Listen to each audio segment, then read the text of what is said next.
Yes, friends, I just want to tell you what happened to me in the early morning on the 20th of February 2021 at 2:50 a.m.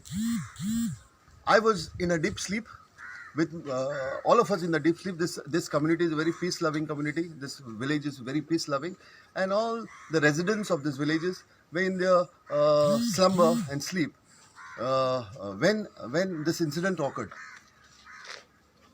At about 2:50 a.m. in the morning, four guys come here on bikes, two motorbikes.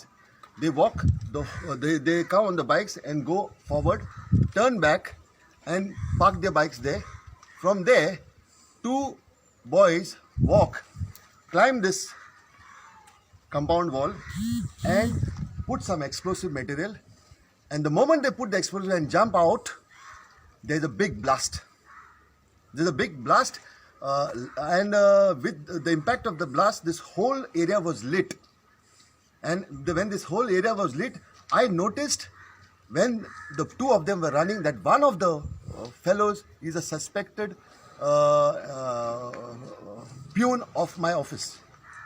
So I revealed this to the police. Now let me tell you what exactly happened on that early morning.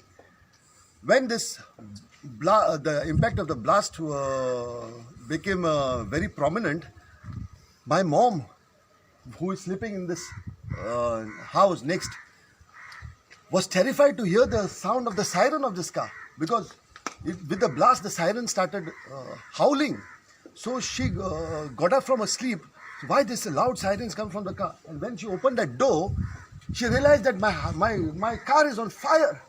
So she came out of the house and started yelling and came towards my bungalow, the next bungalow, and started banging my door. Baba, come out, come out. Something has happened. Come out, come out. So we were in our sleep. We rushed out from our sleep and we thought that something is wrong with mommy because she had a high blood pressure.